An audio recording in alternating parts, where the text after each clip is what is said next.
and welcome to This Sustainable Life Untethered, the place where we explore mind, body, and nature and the things that hold you back from enjoying them. Today, I am thrilled to bring you a conversation which is all about getting back to our human wild roots with our guest, environmental enthusiast and entrepreneur, Michelle Parry. Michelle founded the business, The Rewilding. Check it out, the-rewilding.com. And I'll explain more about this in a second, but spoiler alert, it's amazing. But I don't know about you, but I am feeling more and more like my life is being spent indoors, on devices, and in front of screens. And that was before lockdown. Lockdown has made it 10 times worse. So this conversation is particularly timely for me. And if you are feeling in a similar way and also feeling cooped up in your house, then you need to listen to this conversation and allow Michelle to be the breath of fresh air you need to reinvigorate your desire and slow down and enjoy nature. I really hope you enjoy this conversation. I had a fab time with Michelle, and I know you will too. So without further ado, let's go rewild ourselves.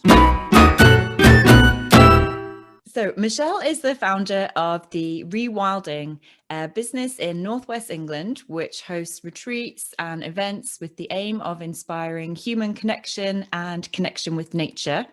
They do all sorts of amazing stuff, including things like partnering with others to provide yoga retreats, nature retreats, education sessions, breath workshops, local produce tasting menus, litter picking, sustainable craft sessions, and wellness workshops. I could go on and on, so many amazing things. Michelle is also a dairy farmer, and she is involved in producing renewable energy from agricultural waste. She also has the most incredible, positively infectious energy that just spills out from her with regards to nature and enjoying nature and the beauty and perfection of nature. Michelle, when I scroll through your Instagram, it just makes me want to instantly go outside and just bask in the glory of outdoors. So thank you so much for joining me today. Awesome. Thank you. Thanks for that lovely introduction as well. You're so welcome. So your business is called the Rewilding, and I love that term. I think that's a fabulous, really kind of emotive word. Can you tell our listeners what you mean when you say rewilding? Yes, so obviously it's a bit of a trendy term at the moment, rewilding, and we're looking at it usually in the context of environmental rewilding, so leaving like landscapes to go to their natural uncultivated state. But I'm really fascinated with the term of human rewilding, so applying that same concept to the human, so kind of undoing a lot of the domestication that we've had as human beings, taking away technology and really slowing down, kind of going backwards and looking at things that we already have within us. You know, we already have a lot of these skills. We are nature ultimately as well, you know, so reconnecting with what that means, whether it's through things like, you know, taking your breath through a breathwork workshop, or connecting with your senses through a nature walk. So when people come to our spot, that's what I really would, you know, I hope for people to embrace, is this kind of just keep it simple connection with nature and with other humans as well. Brilliant. And I love in your website, you talk about like the idea of humans being caged. And I think that's a really a good kind of visual metaphor. And I certainly feel like nowadays with lockdown, it feels like we're very, very caged, and that this is the perfect thing that I need in my life to get back in the wild and reconnect with nature. So can you explain a bit more about your background and what it was that led you to create your business?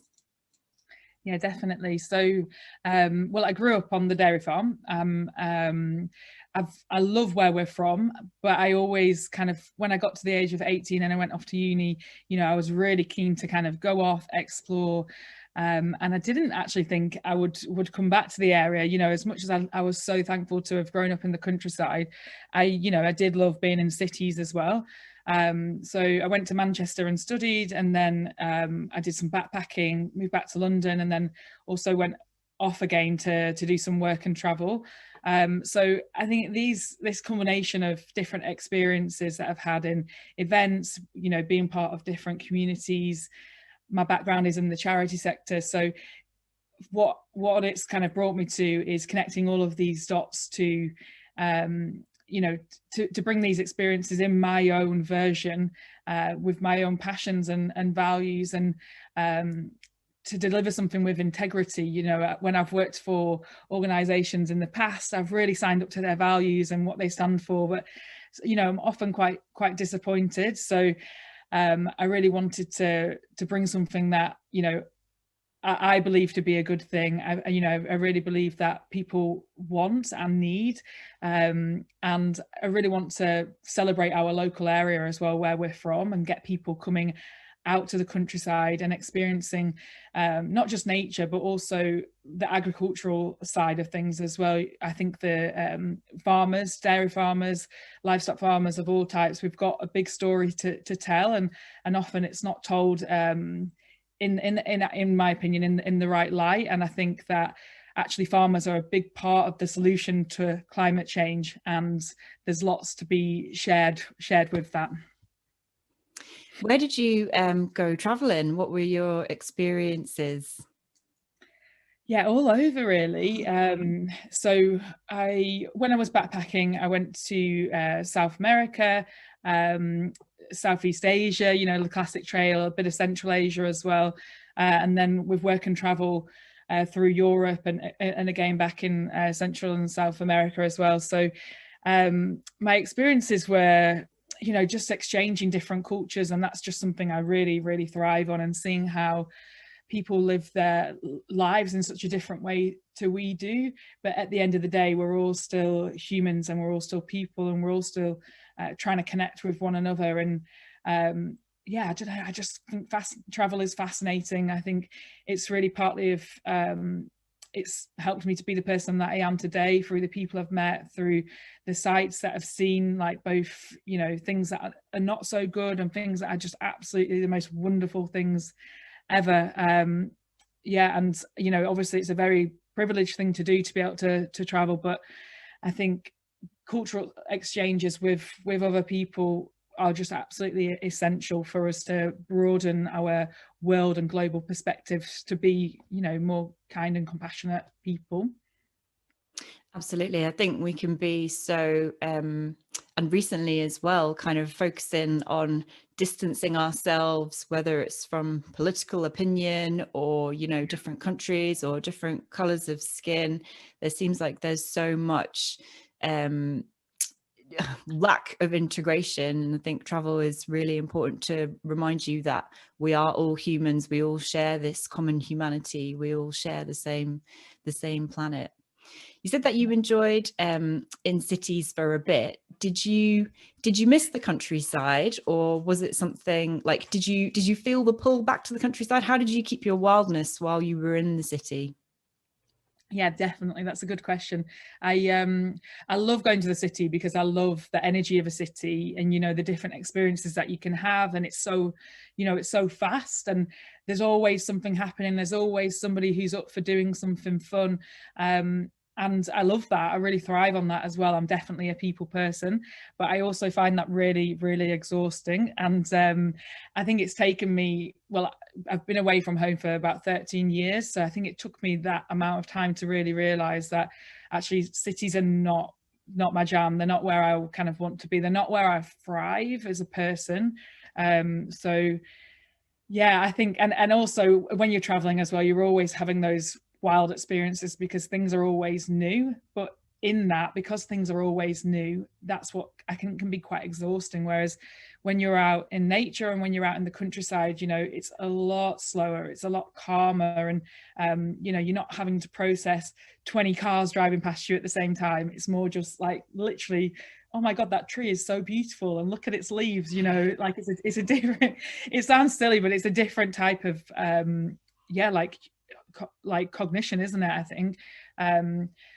But you know, you can definitely get those experiences living in a city, and I really do believe that we've got some really, you know, especially in the UK, there's amazing green spaces in places like London, and it's often like not that hard to get out of the city. Like even if you live in Manchester, you know, you can be in the countryside in 20 minutes easily. So sometimes it doesn't feel that easy though. Like it does feel caged often when you live in a city. And it's so easy to do those things like go to the pub and just do that routine, you know. Yeah, absolutely. I'm glad you mentioned trees and the beauty of trees, because on your Instagram you have quite a lot of photos of you just saying like this is perfection, or hugging the tree. What is it about trees that you love so much? I mean, I think we are all a bit like trees, aren't we? I was just thinking about this the other day, um, you know, I'm always trying to strive to live more in line with the seasons. And when you look at a tree and the evolution of like what happens with a tree throughout the year, you know, that's what happens to us as well. When it's winter time, we want to retreat. We feel a bit like, you know, leafless, I guess, maybe. Whereas, and then the summer comes and we've taken that time to nourish ourselves and hopefully sleep a bit more. And then like it comes back to life again. And I think there's just beauty in that, and they're there and they stand there so stoic and changing, and you know, obviously they give us life, don't they? So I just love trees. I mean, what's not to love about a tree? Yeah, well, I think they are so beautiful and also different, and I really appreciate seeing the trees. Everyone should just follow you on Instagram, because it's like the way you describe it and the way you're passionate about it can't like help but make me feel that way too when you describe it in that way. So Thank you.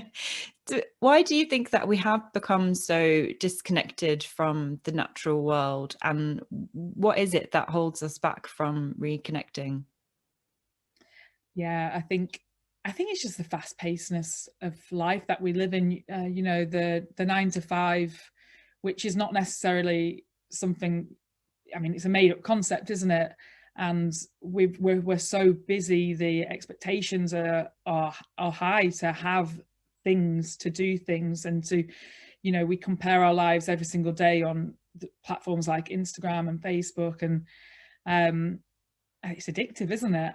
Whether we like that or not, you know. I think that however many times we're looking at our phone each day, even if it's 5 or 10 or whatever, we're addicted. And I actually don't think that's our fault when it comes down to it. And I think we just need to remind ourselves that, you know, like I said earlier, we are nature. And I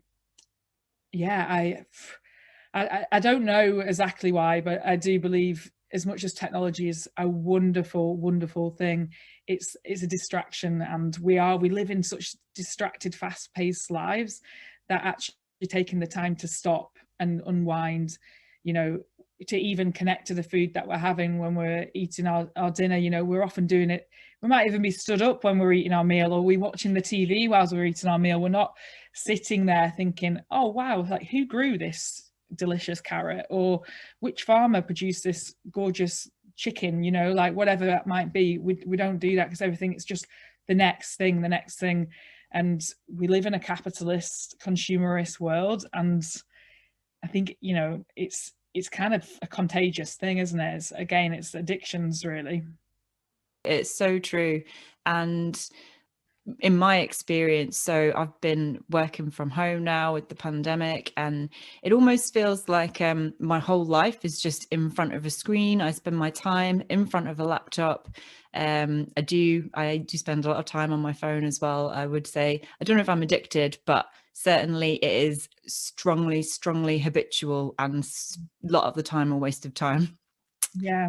And sometimes it feels like you're always thinking about your to-do list, and, you know, I want to achieve this and achieve this.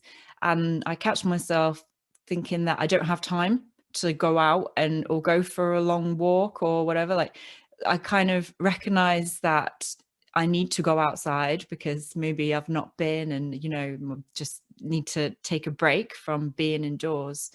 But then I'll be like, there's this really nice place I could drive to, but that's an hour. I don't really have an hour. So, you know, I'll just go to this little park here. And I think that's a shame that we don't like prioritize it, or at least I have struggled to prioritize it at times. Yeah, that's so true, isn't it? And then, you know, actually, if you look at your screen time every single day, you think, well, how have I spent 2 hours on social media? You know, something silly like that. And that's what is quite frightening, I think, is, you know, we never have the time, do we? But it is about making time and then actually taking that, whether it's literally 10 minutes a day, and noticing how you feel afterwards. You know, like for me, one of my resolutions this year is really getting back into consistency with exercising, because I've let that go to slip in 2020, and I can make all the different excuses. But, you know, even just these first 10 days of January, how I feel, even just more focused, more productive, more energized, just through going for a run. And that's not just the exercise itself, it's doing it outside and getting fresh air and seeing the greenery around me. There's always something. That's the thing, isn't there? There's always something, and it's what we do prioritize at the end of the day. Yeah, I think, like I say, we have the time. When I look at my screen time stats, I think, oh my God, I could learn a language, I could be writing a book, I could have done all these things instead of just scrolling and liking. I note that you have a dog, and I think that so I've got a dog as well. He's a little cockapoo. He's 4 years old, and he is just a delight, Louis. And I think he's one of the things that has really helped me to reconnect back with the natural world. Like, I think dogs are an amazing excuse in seeing their joy in just running around and sniffing and peeing on the field. And like that's one thing that I've found. How have you found a dog, and how has that changed your connection to nature at all? I'm really mindful about where I go with this, because I know I could spend the next 2 hours talking about please do. I got my dog, my little dog, he's called Chico, pretty much on the last day before we went into national lockdown last year. So and it's been a game changer. I live alone. I do have my family, like, you know, just down the road, but just that, like, even that company, as sad as that might sound, but also that kind of making you go outside. You can't leave your dog for 2 hours in the morning without taking it to go for like a little wee or poo, because that's cruel. And yeah, we've gone to lots of places I wouldn't typically go, you know, doing more walks that I wouldn't typically go on. And also, like you said, you know, just observing them and what they do. And he's a boy, so he does, you know, he does his territorial wheeze literally every five minutes. It's, you know, bit of a habit, but again, that's just like the nature of him saying, like, this is my patch, you know, and it's so natural. And they're just full of fun, aren't they? And good vibes. So and he comes with me everywhere I go. But yeah, I mean, I'm not saying everybody should get a dog, because that's irresponsible, but I think there's lots of benefits through having a dog. And obviously dog or animal people don't understand that, but yeah, it's brought a lot of happiness and joy. Yeah, I know my dog is exactly the same. Like, he stops and sniffs and pees all the time when we take him out on a walk with the lead. And even that is like a forced kind of slowdown, because sometimes on a walk, you know, you're going quickly, you're thinking about whatever, or listening to whatever podcast, or just, you know, moving to the next place, like literally you're one foot in front of the other. And then when he just stops and sniffs, I just kind of take a look around, and I'm like, oh yes, this is very nice. I appreciate this little bit of the, you know, the neighborhood, or this flower is particularly nice. So yeah, dogs are the absolute best. So I think we should probably talk about the pandemic. For my non-UK listeners, England is in its third national lockdown, and we've basically been told to stay indoors, although you can go outside once a day for exercise. But even that is restricted. So there've been some news stories about people traveling a few miles to exercise, or, you know, go for a walk in a slightly different place, and the police have actually fined them. And I think, like, well, for me, that's actually quite scary in terms of our access to nature and to wildness is being lawfully restricted. And I don't think that's something that's happened before, you know, before this pandemic.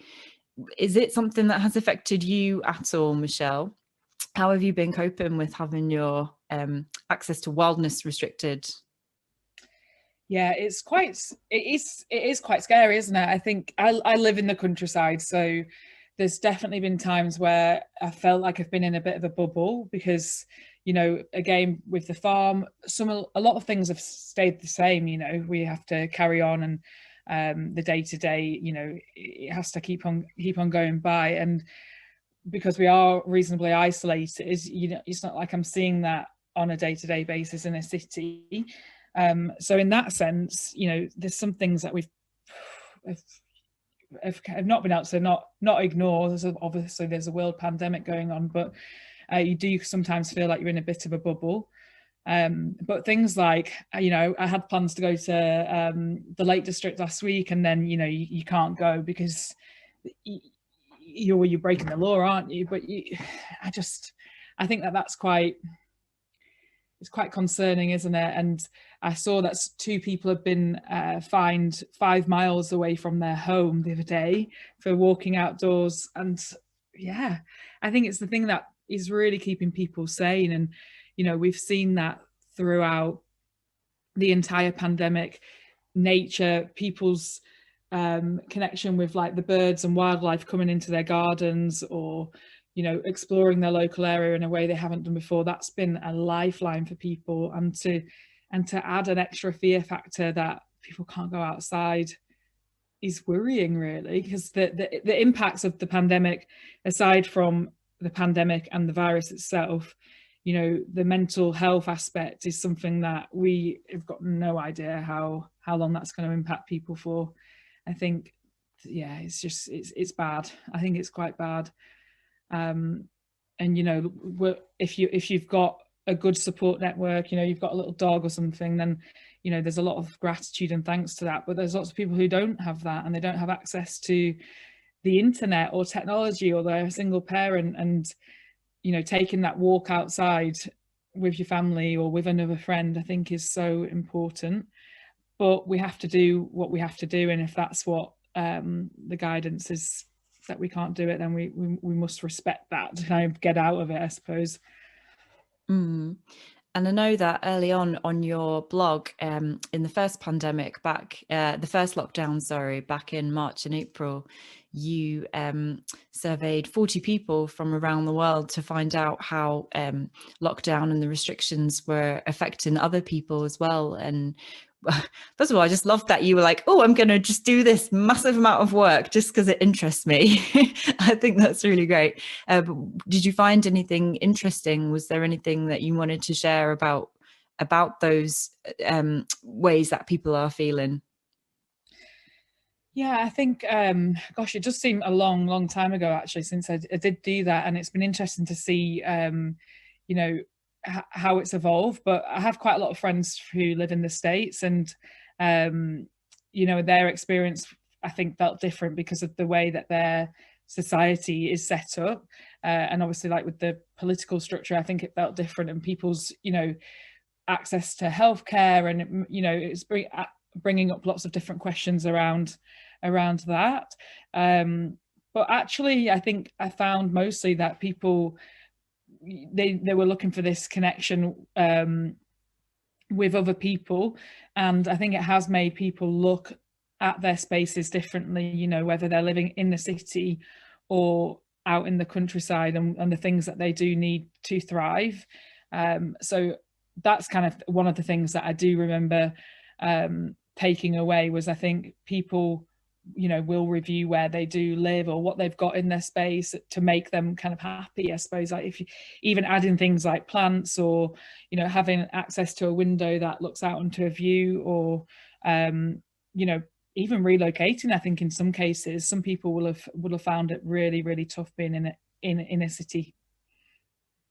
Yeah, absolutely. And talking about like human connection and dogs, it's surprising to me as well how so my dog, he is an absolute like cuddle monster. He loves being touched, he loves cuddles, and you know, that connection that we give him. And it kind of makes you think that, so I have a partner and I'm lucky to get that human connection, we live together, from him. But for other people who may not have a dog or a partner or are living alone, it's not just human connection that you can get or try and substitute like through Zoom or text or however you like, even if you meet up with your friend and go for a walk if you can.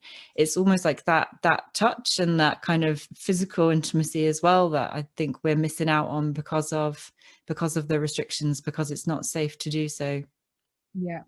And there is a real thing called Zoom fatigue, when you know, even now we're looking at each other across the screen and I can see my face, so I can see, you know, what you're seeing, which I typically wouldn't see in a normal face-to-face conversation. And, you know, that's exhausting. I'm reviewing my own face and my own expressions whilst yours, and when there's 20 other people on a screen, it's like this element of like self-consciousness that we haven't really probably had before.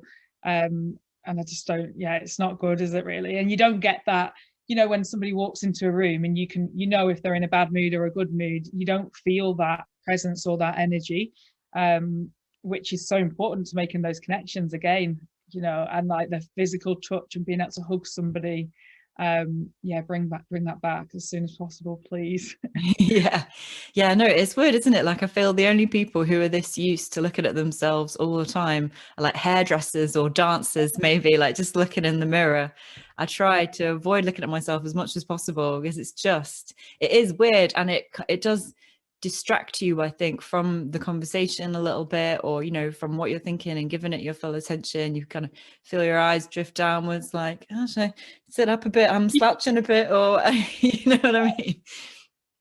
Yeah, it's bizarre. It's an alien thing, isn't it? But we've all had to get used to it. And I think that's quite fascinating as well, just how quickly people have adapted to this, you know, this new phrase, the new normal. But people have adapted really quickly, which I think is very positive. And also, hopefully, you know, when we go back to whatever normal might look like in the future, some of these things will stay, but then also we'll adapt back to hopefully a life without masks.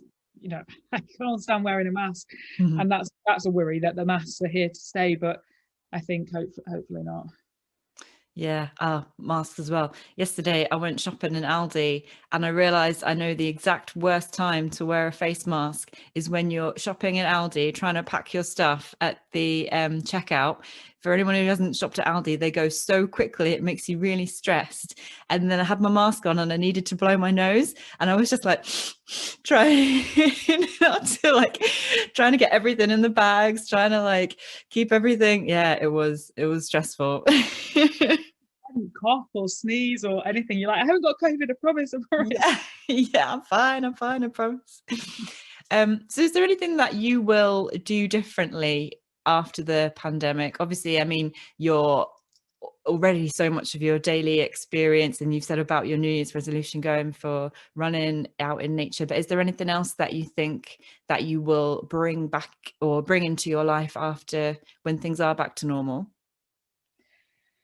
Yeah, I think there's lots to take away. There's lots of reflection, I think, that we'll be doing for years and years to come. I think I just don't want to take things for granted as much as maybe I have done in the past. The pandemic has really opened me personally up to living actually more in line with the seasons, just because we've seen them more slowly evolve around us. But one of the things that I definitely, yeah, I'm just thinking now, you've got me thinking. I think actually, yeah, when we had the first lockdown, it allowed me to really stop and look at what I was doing with my business model, and I took the time to review my branding and that type of stuff. And I love taking that time. And then I said to myself, right, okay, when we can go back to normal and when we can you know, do events and retreats, I'm not going to speed up as much as I have been doing before. I do have tendency to be a bit of a workaholic. And then we were allowed to go out and do stuff, and I found myself sped right back up again, and you know, working like crazy. And then obviously we went into lockdown again, and I thought, you didn't do that thing. So I think now more consciously and more intentionally, when we do go back into being able to do in-person meetups, to remember to take these times for myself, you know, with the dog, with going to the Lake District, and making sure that, you know, you have at least a day a week, and not just kind of doing things in a rush, but much more slower, and really like practicing what I preach, you know. So that's kind of, I think, the main thing I want to take forward is to remain slow. Yeah. Yeah, well, I can understand why. When things Yeah. are taken away from you, Yeah. and you know, you just, everyone's like, yeah, let's go back out and, you know, and do all the things that we have the freedom to do now. So it's completely understandable that Yeah, that there was that rebound, I guess. definitely. So what would be your perfect wild day if you could do anything, go anywhere?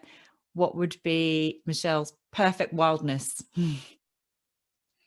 So I think a perfect wild day would be just keep it really simple, to be honest. Definitely go on a walk, somewhere that involves, you know, both the mountains and some water, and involve definitely like a bit of a wild dip, get a bit of cold water and outdoor swimming in there, and then also a walk in the Lake District, or even, to be honest, my perfect wild days are right here where I live and just locally. I love, from the doorstep where I live, I go down to Cockersands Abbey with my dog, and it's just beautiful. I love to watch either the sunrise or the sunset, and I will stand by the fact that we have the best sunsets in the world in Morecambe Bay, and just really take the time to be present with that sun setting all the way down.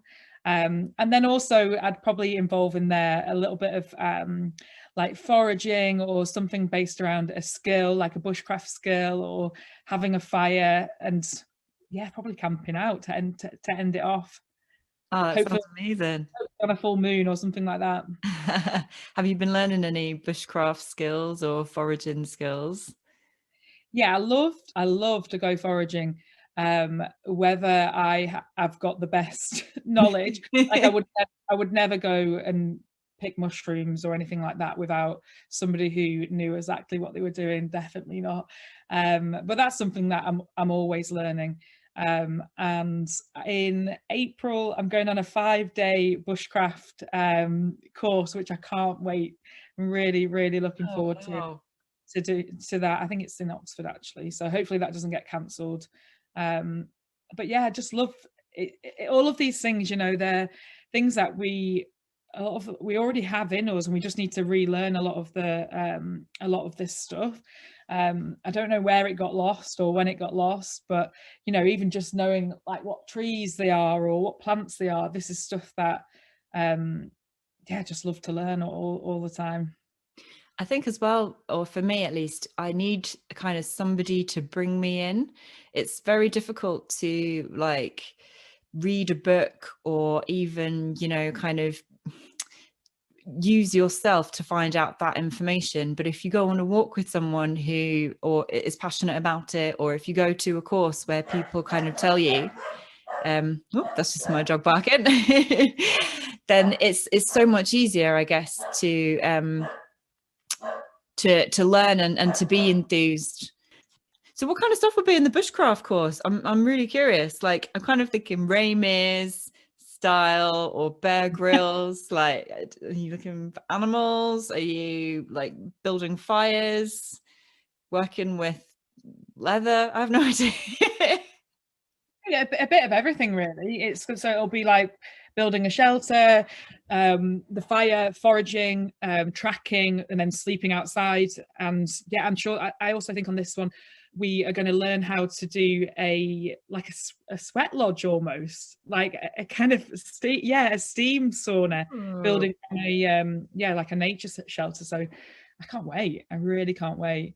And that's kind of, these are the experiences that I want to bring into the rewilding and what we're doing here. So I'm definitely not the expert in all of these things, and I'm really good at hosting people and I'm bringing these different experiences together. So that's what I've been doing this past year since we've started, is working with I really want to work mostly with local people who have got these expert skills, who can then, share them with other local people. Because there's so much to offer in our area, and then we've got such a great space to do these types of things. Yeah, well, it does sound dead interesting. So can we talk about the farming for a bit? Because I understand that you work on your family's dairy farm, and I know very little about farming, anything like that. I think when you said about, connecting to your food and thinking about where this carrot has come from, that's something that I need to, I think, work on a bit more. But so you turn agricultural waste into renewable energy. What is the agricultural waste, and like what used to happen to it before it was turned into renewable energy, and like how does it work now? Yeah, definitely. So we are dairy farmers. So I think we've got about 200 cows currently, milking cows. And then the way that British agriculture has been, over the past 20 years, well, probably forever really, there's always lots of uncertainty. So lots of farmers diversify into different areas. It could be even like things like glamping or holiday accommodation or farm shop. And we've diversified into renewable energy. So we do that through a process called anaerobic digestion, which, for a metaphor, is basically like a big tummy.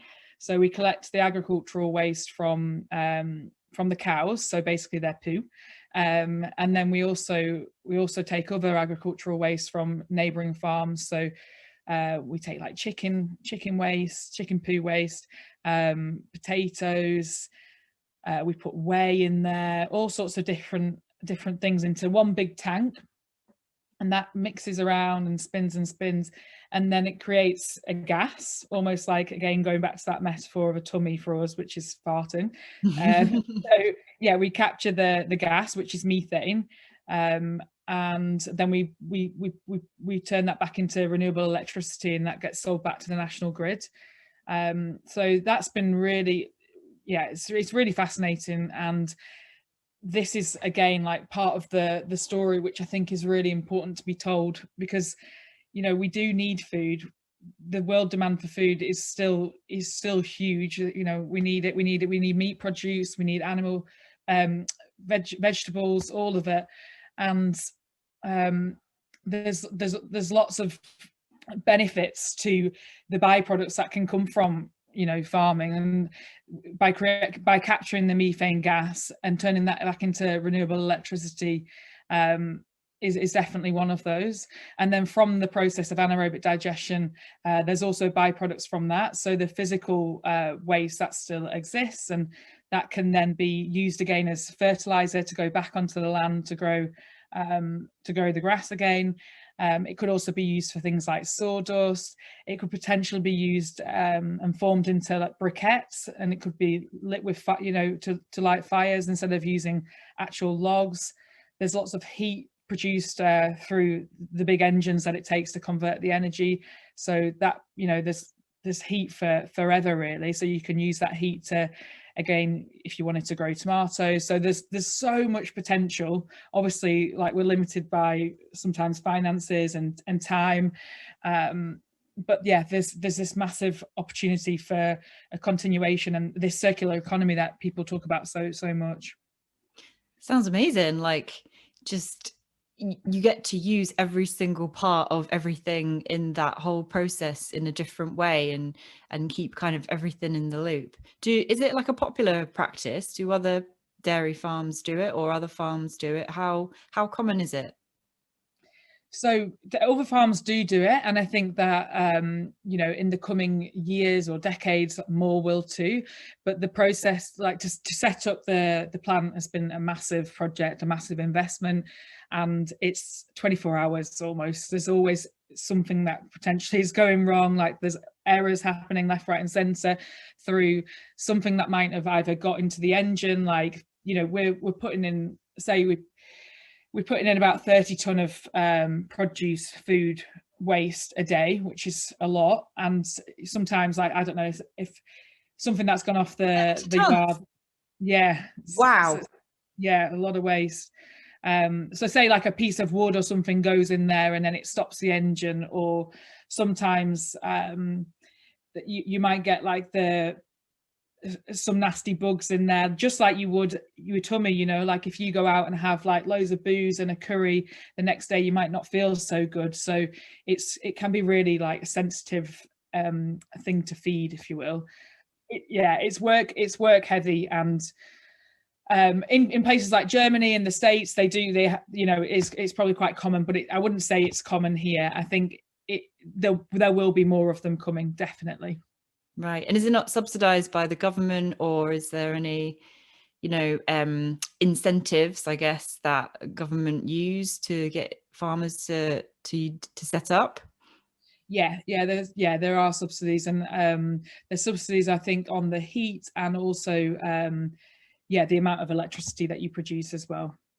God, it's really interesting. Yeah, and things like subsidies, you know, obviously there's a lot of changes happening now within agriculture, but they are kind of crucial to enable these projects to happen, because again, the investments are so huge, and then the time that's already like needed to do your day job on the farm and milk 200 cows is already like a massive time sink as well. So, you know, to do extra stuff is challenging. Yeah, I get what you mean. It's not just an investment in the kit, it's an investment in the time, investment in the people, and it's really significantly changing the way that you earn your money, basically. Yeah.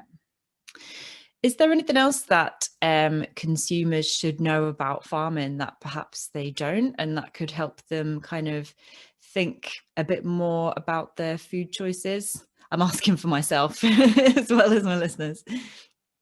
Yeah, I think there's there's so much out there at the moment. There's a lot of finger pointing, and I think there's a lot of misinformation and a lot of I would say quite extreme views sometimes on what's right or what's wrong, and you know, everybody should be a bit vegan and eat plant-based products, and you know, there's definitely like room for all of that. And I think that there's a balance, isn't there? I mean, if you're eating meat every single day of the week, that might not be the best choice that you can make for you personally, but you know, buying good local produce, it does cost maybe a little bit more, but you probably don't need as much of it. And I think as well, like farmers, they're not the bad guy. They love the land they farm on. They love their animals, and you know, we're always trying to do things better. It's not that you know, farmers don't want to improve practices or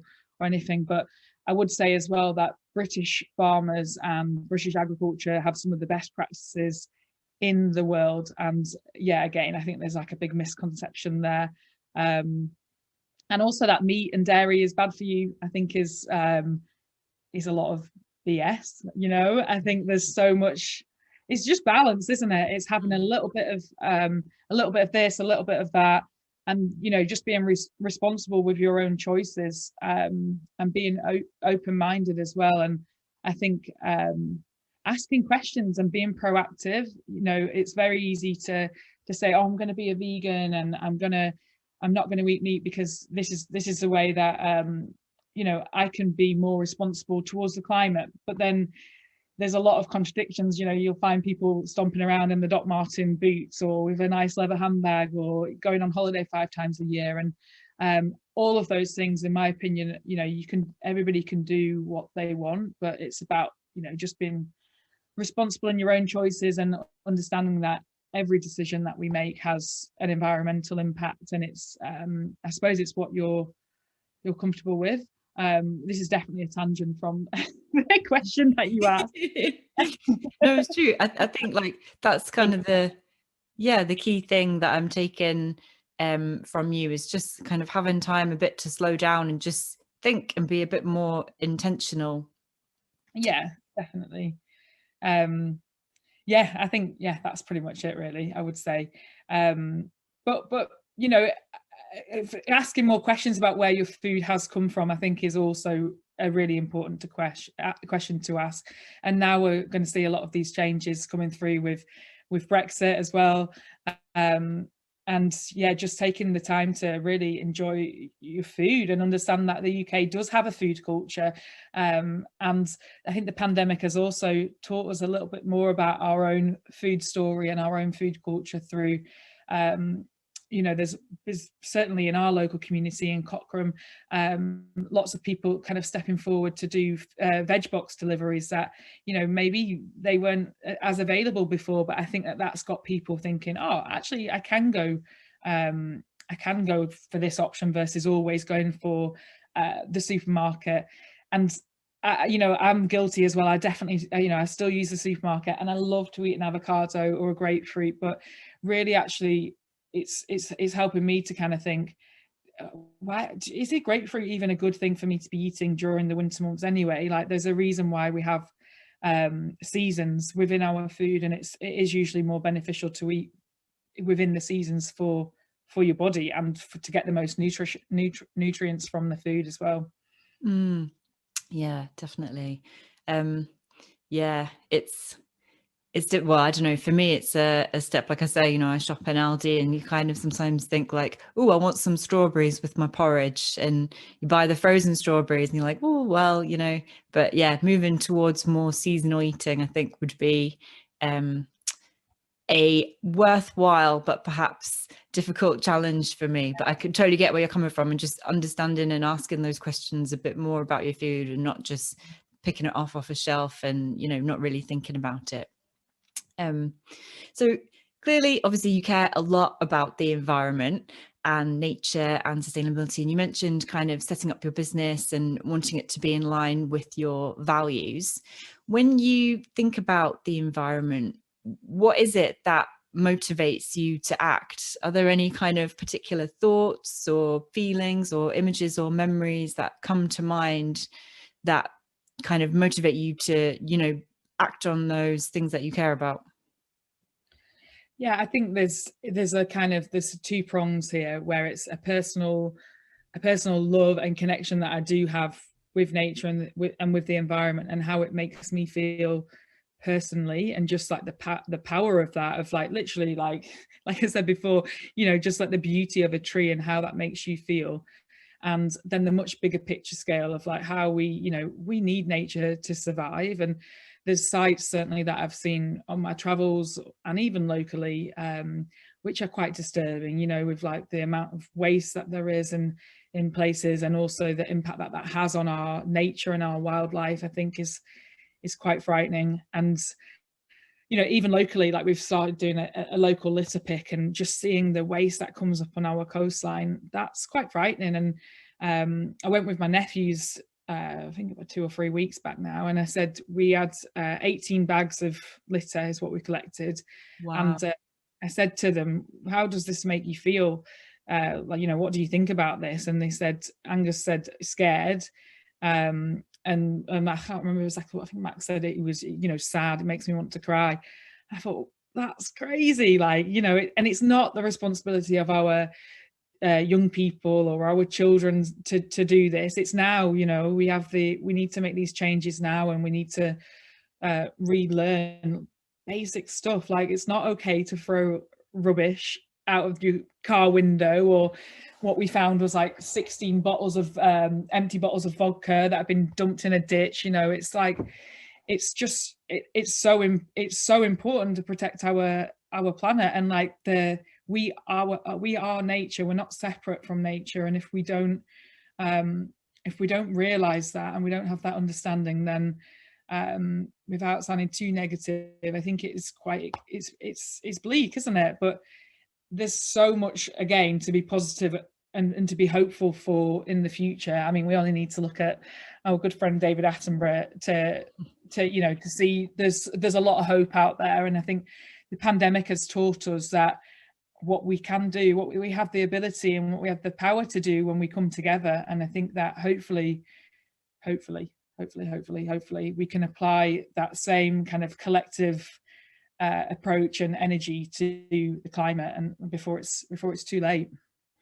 Yeah, you're right. I think if the pandemic has shown us anything, it's that we can effect mass social change really quickly, and yeah, learn from doing things differently. and what's important to us. So talking about like the beauty of nature and wanting to kind of keep it, and, you know, for our future and for your nephew, for example, I would like to invite you, and this is completely at your option, to come up with something that you can do to act on that thing that you care about. It doesn't have to, you know, fix all the world's problems overnight. It can be big, it can be small, it can be something that happens once, it can be something that you do for a period of time, like a week or a month, whatever, just something that's kind of meaningful to you and something that is new that you can do and try out. So is there anything that you can think of that you might think would be good to try? Yeah, definitely. And I love this idea of a challenge as well, and creating that need for action. I think it's so important, because the thing that I think I'm going to choose is something, you know, we were always saying, oh, I do this, I do that, but actually truly practicing what you preach is often, it's sometimes hard to do that 100%. And for me, you know, I am a big advocate for buying local produce, but I still find myself in supermarkets like Aldi and like Lidl. So I'm not going to say, oh, I'm going to do this for the rest of my life, but for certainly this month, I want to commit to not shopping in the supermarket, and just ensuring that I use local fruit and veg suppliers, because I think that's, again, it really is. It's like, it's taking ownership, isn't it, of something that you really believe in, and ensuring that you are doing it, and hopefully maybe you can make me accountable for this as well. Oh yeah, definitely. So okay, so that's really exciting. So is that for the rest of January then, not stepping foot inside a supermarket and just using your local fruit and veg? Okay. And do you think that there's anything that you like going to, how do you think it might change your eating habits potentially? Can you think if there would be things that you would be able to buy in a supermarket that you wouldn't be able to buy more locally? I'm just curious. I think there's going to be that seasonal aspect, you know, I think that there will be fruit and veg that just won't be available in those stores, I'm assuming. Yeah, I won't be able to do that, and potentially I'll have to be more prepared for the things that aren't there and aren't in those stores. But one thing I've found from living in a city to now living back in the countryside is, you know, it's not as convenient going to the supermarket anyway. So you've kind of got to be a little bit prepared. It's not like you can go to Tesco for a single day anyway. You know, potentially that is what I was doing more or less when I was living in London, which is just quite frightening, really. So I think that by using those local producers will help me to live more in line with seasonal produce. Cool. I love that idea. Do you think that we could catch up then at the end of January and you could tell me how it goes, and if you've come up with any amazing recipes for making the most of the local produce? Yeah, definitely. I'm well up for that. Yeah, that would be awesome. So is there anything else that you would like to say to our listeners that I haven't already asked you about? Ooh.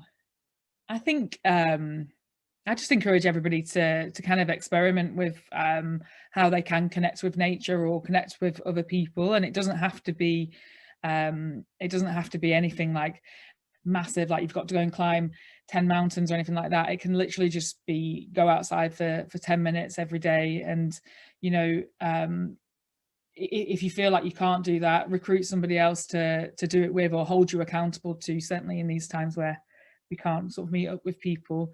And then, you know, in terms of like what I'm doing here, make the most of organizations of like what we're doing at the Rewilding, and whether they're in your local area, and try going to learn a new skill, or go to one of these places, or go to a you know, a national park or a AONB or something like that, and just try something new and have fun with it, and keep it simple. Yeah, really good advice. And do you recommend any particular books or resources that you use to help you kind of repassion yourself with the wild?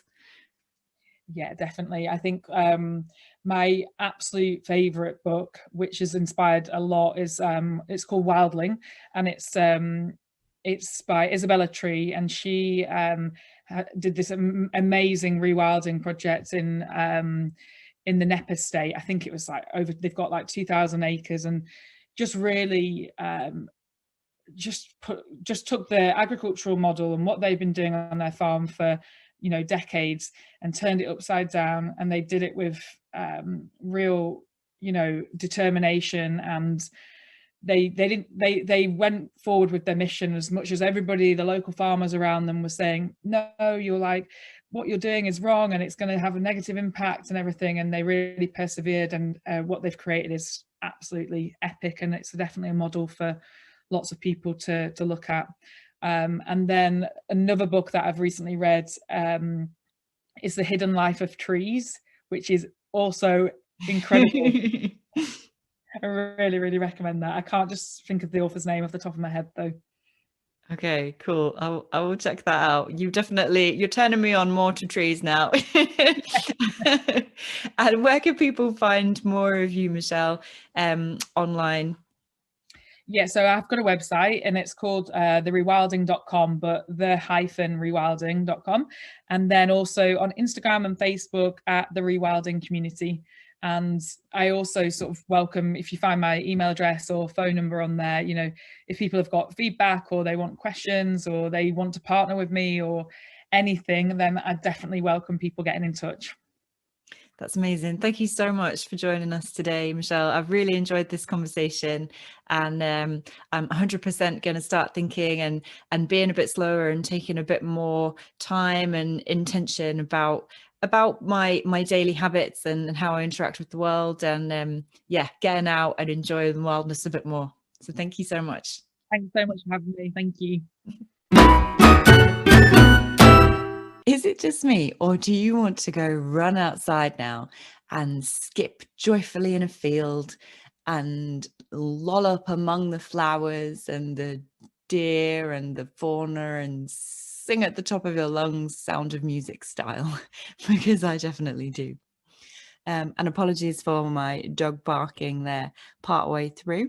I was talking about him and it's like, hey, I'm here. This is me. This is Louis. So sorry if it's surprised you or kind of felt a little bit edited, as I had to cut him out. So I loved Michelle's energy and also her realism, because she's not saying that the only way to be wild is to go and walk in a forest for 5 hours a day, which is completely unrealistic. She lives in the real world, and it was fantastic that she admitted to struggling herself with going too fast and working too hard. So it's really refreshing to hear. And I guess, as she said, it is just about that balance and working for that balance and being intentional about trying to aim for it. I love the simplicity of some of the actions that she suggested we can do to rewild ourselves. There was so much that we talked about, so I thought it might be helpful to do a quick recap of some of the real practical steps that you can do. So here are some of my favorite ones. Eating a meal without being distracted. Oh, that's a big one for me. I tend to eat my meals on a table at least, but I am probably in front of my phone or in front of my laptop watching something. And well, rather terribly, I tend to watch programs where other people cook and eat food as well, which is kind of ridiculous. So that's something that I really need to try and just eat my meal and focus on what's actually on my plate. Another idea, thinking about and asking questions about our food and how it gets produced and where has it come from. Again, something else that is I need to incorporate more into my life. Celebrating local food culture, suppliers and businesses. enjoying the nature that is all around us. And even if we live in urban areas, there's always something to enjoy. There's always trees, at least, to enjoy. Running or walking or other types of exercise in the fresh air. Trying to live more in line with the seasons, and also accepting and being okay with the thought that actually things are seasonal and you don't have to have access to everything all the time. Watching the sunrise and sunset and really taking the time to enjoy it. Having houseplants or intentionally enjoying the view out of your window. Learning new skills like foraging or bushcraft. And taking the time to go to a national park or an area of outstanding natural beauty. And because we really do have the time, don't we? We say we don't have the time, but we do. We spend a lot of time doing things that are wasteful.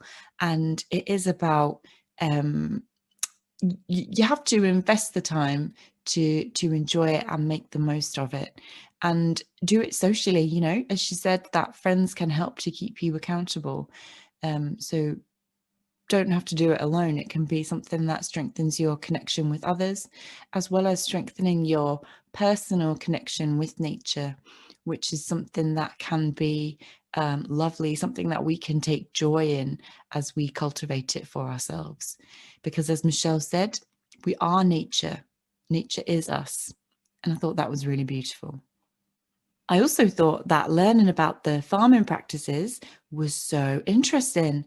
I really know nothing about how food is produced. So that is something that I'm definitely going to learn more about, out of curiosity, I guess. But also I feel like there's some kind of respect there to the farmers, to the food itself, and to my body as I am the one eating it. So watch this space because I like to share my learning. Those links again, if you want to follow Michelle, are the-rewilding.com. Check out her website. I forgot to say in the intro, actually, in addition to doing all the retreats and events and all the amazing community stuff she does, they also do lovely gift boxes and experience boxes, which are like for like a spa or a gift for a friend. And they're curated and sourced from independent makers and UK businesses, and they look lovely. They look lovely. So if you want a gift box, then check out the-rewilding.com. And follow Michelle on Instagram as well. She is on at the Rewilding Community. Check out all her posts and like the ones about trees, so I don't feel so weird about liking them. Really gorgeous views and photos, and like I said, it's helps me to be more passionate about something when I can see somebody else is authentically passionate about it. And while you're there, come and follow me as well, because I am on Instagram now at alison.untethered. I've also dusted off my Twitter account, Ali Untethered. And of course, I am still on Facebook at TSL Untethered, This Sustainable Life Untethered. Come on over,